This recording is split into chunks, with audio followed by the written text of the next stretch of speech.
This is the BBC. This podcast is supported by advertising outside the UK. Thanks for downloading the In Our Time podcast. For more details about In Our Time and for our terms of use, please go to bbc.co.uk/Radio 4. I hope you enjoy the programme.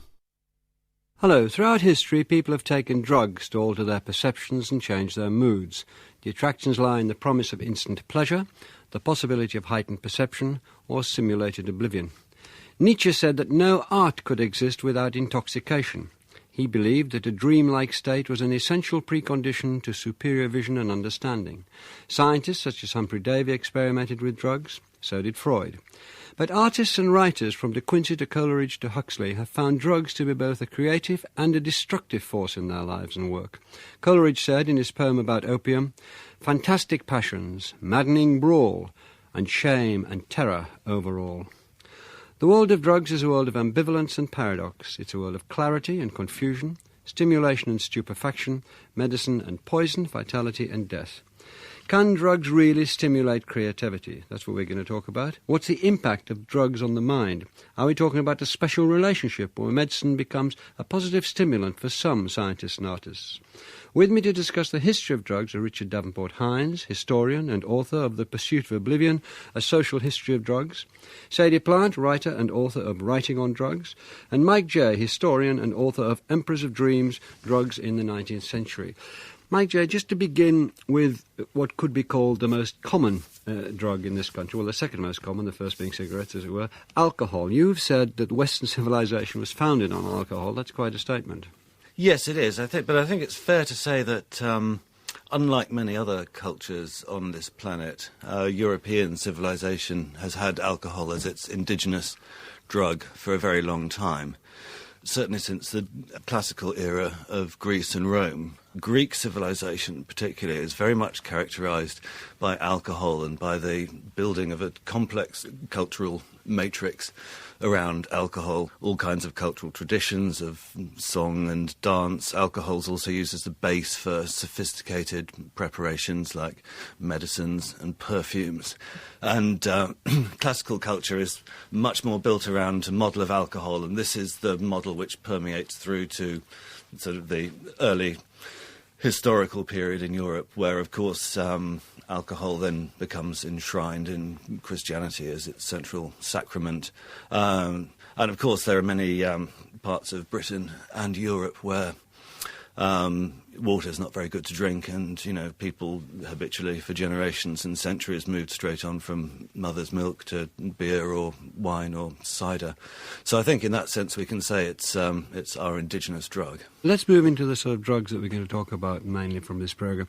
When 17th century traders and travellers began bringing back the drugs of tobacco, tea, cocoa, coffee and opium, how were these commodities received? It's very interesting. It's really with the discovery of the New World opens up, an enormous number of things. But one of the things it opens up is new drugs. It seems odd these days to talk about tea and coffee and chocolate as drugs, but that's certainly how they were perceived. They were very controversial. There was a lot of debate about whether they were good for you or bad for you, and whether it was proper to adopt the savage habits of inferior races and so on. All of those substances, tea, coffee, chocolate, tobacco, were all actually prohibited at different times and different places, or else only permitted to be used by certain groups of people. And it was, in every case, decades before they were broadly accepted into our culture. And what really enabled them to be accepted into our culture, in every case, was some way of customizing or commodifying them so that they came to seem like products of our culture. Tea, coffee, chocolate, we added milk and sugar to them. That had never been done where they came from. We made them into rather different things. New institutions like coffee shops, for example, started up to give a new context for this new thing. Social codes evolved around tobacco, who was allowed to smoke and who wasn't, and where you smoked and where you didn't. And it was only once these things were sort of gradually customised so that they fitted into our culture that they really took off. Richard Davenport-Hines, what did the British travellers make of the foreign drugs? What were their moral attitudes when they saw people taking these drugs that they were foreign to them, and what were the moral attitudes? It's quite striking how how unaggressive their assumptions of cultural superiority are. They're very tolerant about third world drug taking. Samuel Johnson typifies the attitude when he says that there's an absolute moral equivalence between an idiot Englishman stupefying himself with gin and an idiot Turk stupefying himself with opium. And indeed, that attitude continues well into the 20th century. The officials who are running the British Empire think that it would be culturally very aggressive and quite inappropriate to interfere with the Indian hemp or the opium habits of people in the Indian Empire. One of the initial interests was that it was in the medicinal value of opium. I mean, famously said by Thomas Sydenham, he declared that medicine would be useless without opium. Yes, he's particularly infatuated with it as a drug, and of course the history is full of physicians who have a sometimes unhealthy enthusiasm for a particular drug. But Dr. Brown in the 18th century ruins his life by promoting opium and consuming it himself lavishly. But I mean, it's very important to stress how all the substances that are now so controversial and controlled and illicit were staples of medicine for thousands of years into the 20th century. Yes, and in this country until about 1925, 1926, the little padding you have under what's now called elastoplast was always soaked in marijuana. As a disinfectant and to numb it. So the culling of foreign drugs, partly pleasure, but there was certainly there were medicinal values seized on eagerly by Sydenham and used regularly by everybody. There were opium pills, there were opium this, opium that, all sorts of pain. Wilberforce took opium pills 3 times a day. We know Gladstone took. So on it went as a medicinal. Because it's extraordinarily good drug and still is. Heroin is the most wonderful drug in medicine today, though people like to call it diacetylmorphine to hide the fact that it's heroin. It's the most gentle piece of the pharmaceutical armoury for many ill people. Sadie Plant, how widespread was the use of opium becoming in the 18th century, and how much was known in those early days about its addictive qualities? I think not so much was known about its addictive qualities at that period. And it's quite true, everything that you've been saying so far, that I think opium in particular, as we know, it still does remain a real staple of modern medicine, not only in the form of heroin, but codeine and all of those, other preparations. It really runs right through medicine now. And in a very similar way, it played that kind of role in everyday working class life, and certainly towards the end of the 18th century and the beginning of the 19th century. It seems, you find reports of for example, working people taking a couple of grains of opium in the evening, or mothers using it to keep babies quiet. Again, practices which now would seem really extraordinary and quite unacceptable. And it went through the classes, didn't it? It really does seem to run all the way through different classes. At one end we have characters like Coleridge and De Quincey really using these substances in very sort of intellectual ways, and as I say, at the other end we've got the mill workers, the factory workers of that new industrial revolution using these substances as, I suppose, means to escape, but also just, ways of getting through the working week, I think. To bring it now, as we're going to, I hope, to the creative writers, but just before we move to that setting, what was the connection between interest in Orientalism, particularly, interest in the East as a culture, as something mysterious, rich, foreign, to be envied, tempting, and so on? Did that lead them towards the drugs, or was it vice versa? Yeah, no, it's a very interesting question. I think it really is one of those fascinating chicken and egg questions that you can never quite decide ultimately.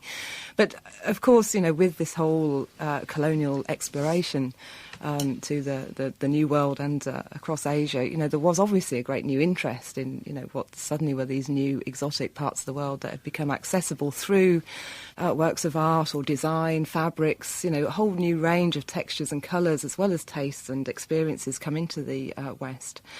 And in that respect, I think, obviously, many writers and artists, were looking to participate, if you like, in this kind of Eastern experience as they saw it by using certain drugs. So one could say that when they, in turn, seem to have various kind of arabesque or Chinese type visions or experiences, that they are really, finding what they're looking for already.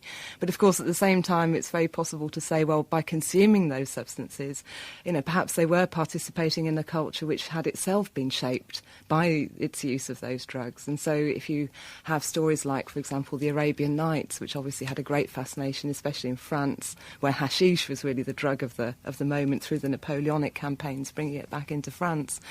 There you have a question, is it the drug that has really informed the very distributed, quite novel sort of formulation of that text from a Western point of view? Or is it the case that the Western drug users, when taking the drug, are really hoping that they're going to find themselves in that world and therefore do?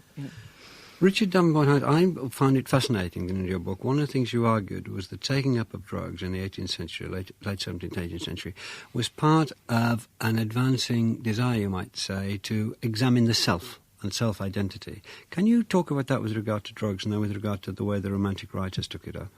Yes, the idea that in England we can trace back to John Locke, which is that one shouldn't think of one's identity as something tied down by one's surname or one's family, but one's identity comprises the accumulation of one's emotional experiences. That's a very minority view, a very privileged view, until, I suppose, the 1830s or so, but after then it takes off. The young members of the Romantic movement, like Charles Nodier in France and De Quincey in England, both start using laudanum, which is a compound of opium and wine, recreationally and aesthetically, for example, to enhance their appreciation of music. And also because they're interested in mood-altering substances, in changing how they feel, as a way of making themselves more imaginative and, they think, more talented. But the idea is that there is an inner self. Thomas Traherne quote, "My secret enclosed self," 1684, I think that was. And that the idea of exploring it and looking to it and feeding it becomes an important part of, as it were, the Romantic thrust. Is this, Mike J., is this something that you think De Quincey was driving De Quincey in his use of opium? I think what's interesting is that we associate drugs with the Romantic movement, but actually they were just starting to become very important to the era before. They were starting to be seen as part of an Enlightenment program to understand the mind and how it works, and how the higher functions of the mind, like the imagination, for example, can be influenced by material causes. Interesting, because I must have assumed the basic assumption was that we were chemical, and chemical input would change the chemistry and therefore the mind itself, and therefore influence not only the way we thought, but all the combinations, including imagination. Yes, well, I think the most interesting group to look at here is the Bristol Circle, who start experimenting with nitrous oxide laughing gas in 1799. So this is Coleridge working together with Humphrey Davy, who's a young chemist at this point, Thomas Beddoes, a doctor, other poets like Southey and so on.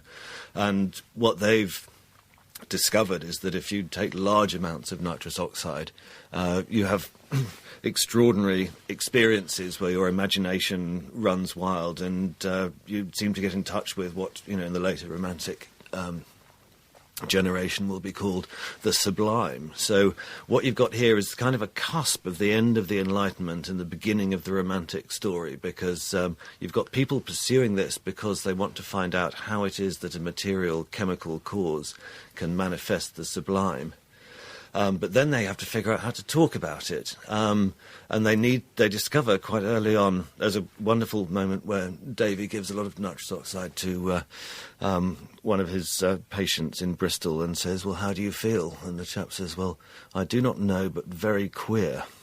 And Davy is distressed that is the best that we can come up with for describing and explaining what's going on inside our heads. So he and the poets get together in this search for what they call a language of feeling. And Dr. Roger of Roger's Thesaurus is part of this circle as well. And they get very interested in the idea that we might actually have to invent a new language to talk about what's going on inside our heads, or perhaps what we could do is use old words we're familiar with, but use them in new ways and sort of metaphors, and open up this hidden self, which is starting to be revealed by drugs.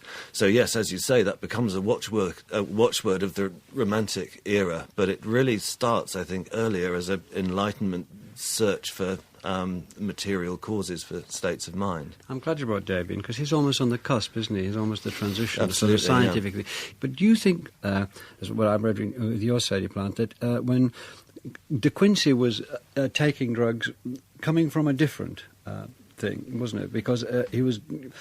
I mean, let's assume they took them because he liked them, but also the pace of change. You talk about industrialisation. He talks about everything changing too much, the world going too fast, there being no space to dream. He wanted a chance to dream. And in these dreams of opium, as one sees with these wonderful, I'm afraid, seductive passages, you have particularly recollections of infancy, which mattered a lot to him, mattered a lot to the Romantics and so on. Can you talk a bit about that? De Quincey and his generation, I think that early 19th century generations of, again, this would go across the classes. It wouldn't just be a matter for the sort of intellectual classes. But I think at this period of traumatic change, of the railways being introduced, for example, people having a whole variety of experiences that were completely outside their past experience, the landscape being ravaged, new factory systems. I mean, so many changes that even now we talk about, technical revolutions happening, but presumably then the psychological effect must have been quite profound. And it seems to me that right across the classes, you can see people, especially using the opiates, as a kind of compensation. I mean, I talk about it in my book as a kind of travel sickness pill, really, some way of dealing with these enormous speeds of change. De Quincey, as you say, he often points out, that he almost can't think about how fast things are moving. He can't remember what was happening just a few years ago. Things seem to be moving too fast to him. And I think on this deeper, more sort of unconscious level, across the culture, Britain in particular, British society is turning to these drugs in this period in order to deal with this great period of transition. Would you say that, Richard Davenport? Yeah, no, I hugely agree. But I could talk about it in terms of what happened in France, perhaps. The French start conquering Algeria in 1830, and hashish starts coming in to Parisian society, to Parisian Bohemia, almost immediately, and is used by people like Flaubert and Baudelaire and many others. Flaubert is quite explicit, and he's disgusted by 19th century industrialization. Hashish is seen as coming from a primitive culture, is seen as repudiation of that sort of competitive organised life that the artistic mind rebels against. But of course the irony is that for the Western world the two things are two sides of one coin, aren't they? Colonialism and industrialisation really are two sides of one coin, and they would not have had the one without the other. Can we just turn to Coleridge for a moment? Because when people think of drugs, in literature, they think of De Quincey, Confessions of an Opium Eater, and of course of Coleridge with his battles with drugs. He said many things. He talked of his opiated dreams. He said, "We choose to be deceived." And was that somehow transferred into that great insight about the suspension of disbelief, do you think, Sadie? I think it was. I think this is a constant theme throughout Coleridge's work. And he talks about this idea of choosing to be deceived, both in the context of using opium, but also, of course, in the context of literature and, in particular, drama, and the experience of being present, for example, in a theatre, and of leaving your judgment at the door, the willing suspension of disbelief. And it seems to me that, because he talks about this idea of ambivalence so much in relation to his own experiences with opium, that this really is where it's coming from to him. He's really getting this idea about the nature of drama and the nature of literature even, and the nature of the experience of reading or being in an audience in front of a performance, as again, very much getting the audience to really share not just the visions or the actual content of an experience on drugs, which Coleridge may have had, for example, as a writer, but the very quality of that experience. Now, I think this is the real clever move that he's trying to make. He doesn't just want to show you, for example, the images that he had during his dream of Xanadu. He wants to get you to experience this sense of leaving your judgment aside and somehow suspending your disbelief.